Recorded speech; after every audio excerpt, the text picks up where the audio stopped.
नवरात्रि की पूजा के दौरान की गई गलतियां आपको बड़े संकट में डाल सकती हैं। अगर आपको भी लगता है ये गलती की है तो आपको संकेत जरूर मिलेंगे पूजा के दौरान। तो चलिए जानते हैं। नमस्कार दोस्तों, पूजा पाठ करते समय हमेशा ध्यान रखना चाहिए और सही दिशा का चयन करना चाहिए। सही आसन लेकर के पूजा करनी चाहिए। पूजा में की गई कुछ गलतियां आपके जीवन को संकट में भी डाल सकती हैं, तो नवरात्रि में भूलकर भी ये गलती ना करें। अगर आप भी मंदिर में ऐसी चीज रखते हैं जो नवरात्रि के दौरान नहीं रखनी चाहिए, तो उन्हें तुरंत हटा देना चाहिए, वरना जीवन में कंगाली आते देर नहीं लगती। वीडियो को पूरा देखें और वीडियो को लाइक और चैनल को सब्सक्राइब जरूर करें। ये कोई हवाई बातें नहीं होती हैं। वास्तु के अनुसार मंदिर में कुछ ऐसी चीजें हैं जिन्हें रखना निषेध होता है, तो इन्हें जरूर जान लेना चाहिए, जिससे कि आप पर भी माता लक्ष्मी की कृपा बनी रहे। तो वीडियो को अंत तक देखिएगा। पहला, कुछ लोग गलती कर बैठते हैं, जब भी जाते हैं तो शंख 2 से 3 ले आते हैं। घर के मंदिर में शंख रखना बहुत शुभ माना जाता है, और अगर आप इस नवरात्रि में माता के सामने भी शंख रखते हैं तो आपके जीवन में सुख समृद्धि के साथ धन के द्वार भी खोल देता है। परंतु ध्यान रखें, कभी भी घर के अंदर या घर के मंदिर में एक से ज्यादा शंख ना रखें। एक से ज्यादा शंख रखने से घर में दरिद्रता का वास होता है और धन की हानि होने लगती है। दुर्गा नवरात्रि की स्थापना के वक्त सिर्फ एक ही शंख माता के सामने रखें। एक से अत्यधिक शंख रखने से दरिद्रता का वास होता है। दूसरा, तस्वीर। दोस्तों, अगर आपके घर के मंदिर में कोई भी ऐसी मूर्ति या तस्वीर है जो फटी हुई है, तो उसे कभी भी नवरात्रि स्थापना के समय ना रखें। खंडित मूर्ति या फटी हुई तस्वीर घर के सदस्यों में नकारात्मक ऊर्जा का संचार करती है। ऐसी तस्वीर को घर से और नवरात्रि के दिनों में उन्हें जरूर ही हटा देना चाहिए। मुरझाए हुए फूल घर में रखने से भी उदासीनता आती है। नवरात्रि के समय हर दिन पुराने फूलों को हटाकर नए फूल रखने चाहिए। मुरझाए हुए फूलों के साथ पूजा करने से घर के सदस्यों में उदासीनता का वास होगा। घर में और परिवार में खुशहाली नहीं आएगी। इसलिए खिले हुए और ताजा फूल ही पूजा में रखने चाहिए, जिससे कि जीवन में ताजगी आती रहे और धन का आगमन भी होता रहे। तीसरा, घर के मंदिर के नियम। दोस्तों, नवरात्रि के दिनों में घर में सभी मेंबर एक साथ पूजा करते हैं, तो पूजा करते समय ध्यान जरूर रखना चाहिए कि कैसे पूजा करें और क्या करना चाहिए। पूजा के समय सभी सदस्यों को थोड़ी थोड़ी दूरी बना करके खड़ा होना चाहिए। एक साथ चिपक करके खड़ा होना ठीक नहीं होता है। अगर आप एक दूसरे से चिपक कर खड़े रहेंगे तो आपका पूजा से ध्यान हटेगा। मंदिर में जब भी आरती में जाते हैं तो सभी लोग थोड़ी थोड़ी दूरी पर खड़े रहते हैं, इसलिए आप भी ध्यान रखें। पूजा के समय बिल्कुल भी ध्यान हटना नहीं चाहिए। पूजा के समय क्या नहीं करना चाहिए वो भी जरूर जान लें। नवरात्रि स्थापना के समय हम घर के मंदिर छोटा होने के कारण किसी कमरे में या कोई अन्य जगह पर नवरात्रि की स्थापना करते हैं।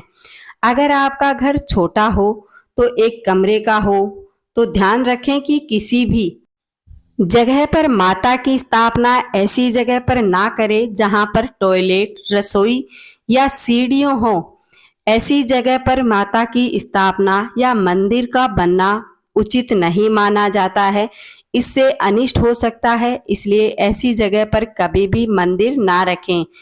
पूजा करने वालों का मुंह किस दिशा में होना चाहिए। दोस्तों, नवरात्रि की पूजा करते समय ध्यान रखना चाहिए कि आप किस दिशा में मुंह करके खड़े हैं और आपका मुंह किस दिशा में होना चाहिए।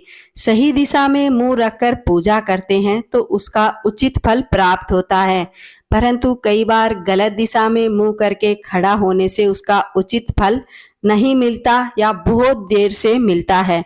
पूजा करें तो पश्चिम दिशा की ओर मुंह रखें। ये दिशा बहुत ही शुभ और फलदायी मानी जाती है।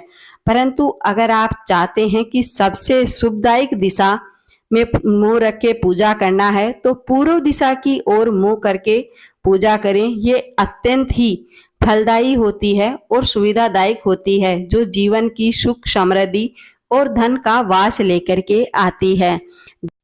पूर्व दिशा की ओर मुख करके खड़े होने से घर की नकारात्मकता को भी दूर किया जा सकता है, इसलिए सही दिशा में मुंह रख करके पूजा करें। छठा, पूजा में कैसे बैठें। दोस्तों, नवरात्रि की पूजा करते समय ध्यान रखें या जब भी घर में कभी भी कोई भी पूजा कर रहे हैं, हवन कर रहे हैं, तो ध्यान रखें कि पूजा करते समय मुंह पूर्व की ओर ही होना चाहिए। उसी तरफ मुंह करके बैठें और दाएं हाथ की ओर घंटी, धूप, दीप और अगरबत्ती रखनी चाहिए, जिससे कि आप जब भी कोई पूजा की सामग्री लें तो दाहिने हाथ से लें। कभी भी बाएं हाथ से पूजा की सामग्री को अर्पित ना करें।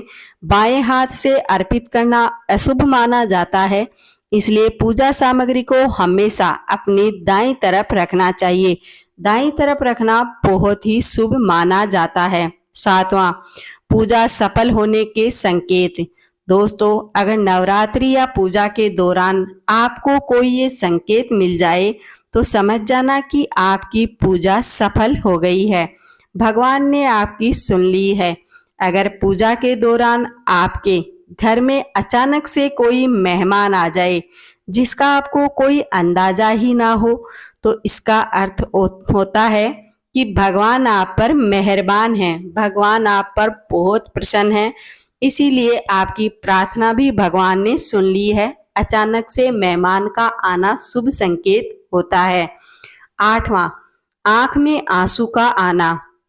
दोस्तों, पूजा के दौरान अगर आपकी आंख में अचानक से आंसू आ जाते हैं और आपका मन बहुत दुखी है और अचानक खुश होने लग जाता है, तो इसका मतलब है कि भगवान का वास आपके घर में हो चुका है, इसीलिए आपका मन प्रफुल्लित हो रहा है और आपको जल्द ही खुशियां मिलने वाली हैं। आप अपनी सभी बुराइयों पर जीत पा ली है, आपके जीवन की नकारात्मकता दूर हो गई है। पूजा के दौरान हाथ का जलना। अगर पूजा के दौरान आप दीपक जला रहे हैं और दीपक जलाते समय गलती से आपके हाथ में चोट लग गई या अगरबत्ती का जलते हुए लग जाना, इसका मतलब है कि आपने नवरात्रि की स्थापना या पूजा में कोई ना कोई ऐसी गलती की है जो आपको नहीं करनी चाहिए थी। अगर ऐसा होता है तो तुरंत ही भगवान से क्षमा याचना करें और फिर पूजा करें। पूजा होने के बाद हमेशा भगवान से क्षमा याचना जरूर करें गलतियों के लिए। 10वां, उबासी आना। दोस्तों, कई बार लोगों को मंदिर या पूजा के दौरान उबासी आने लगती है। वास्तु के अनुसार ऐसा कहा जाता है कि पूजा के दौरान उबासी आना इस बात का संकेत होता है कि आपके अंदर कोई ना कोई नेगेटिविटी जरूर है। साथ ही कई बार आपके विचार गलत हैं या मलिनता से भरे हुए हैं, ऐसे विचारों के साथ पूजा कर रहे हैं, इसी के कारण आपको उबासी आ रही है। तो सबसे पहले आप अपने गलत विचारों का त्याग करें, इसके बाद ही आप पूजा अर्चना करें, तभी आपको पूर्ण फलों की प्राप्ति होगी। पूजा सफल होना। दोस्तों, जब हम पूजा कर रहे होते हैं और पूजा के दौरान घर में जो दीपक जलाया जाता है, उस दीपक की लो अचानक से बढ़ने लगती है, बिना किसी कारण के अगर अचानक तेज हो जाती है, तो समझ लीजिए कि भगवान प्रसन्न हो रहे हैं, इसीलिए आपका घर में जलाया हुआ दीपक की लो तेज हो रही है। अगर आपको आपके घर में चिड़िया के चहकने की आवाज सुनाई देने लगे तो आपको कोई बड़ी और अच्छी सी खुशखबरी मिलने वाली है। आपको पूजा से जुड़ी ये वीडियो कैसी लगी? वीडियो को लाइक करें और शेयर जरूर करें अपने दोस्तों के साथ। और दोस्तों, चैनल को सब्सक्राइब करना बिल्कुल मत भूलिएगा। चैनल को सब्सक्राइब करना बिल्कुल फ्री होता है, तो सब्सक्राइब जरूर करें और कमेंट में जय माता का जयकारा जरूर लगाएं। अगर आप भी माता के सच्चे भक्त हैं तो एक जयकारा लगाने से ही माता आपकी कामना को जरूर पूरी करेगी। तो मिलते हैं अगले वीडियो में।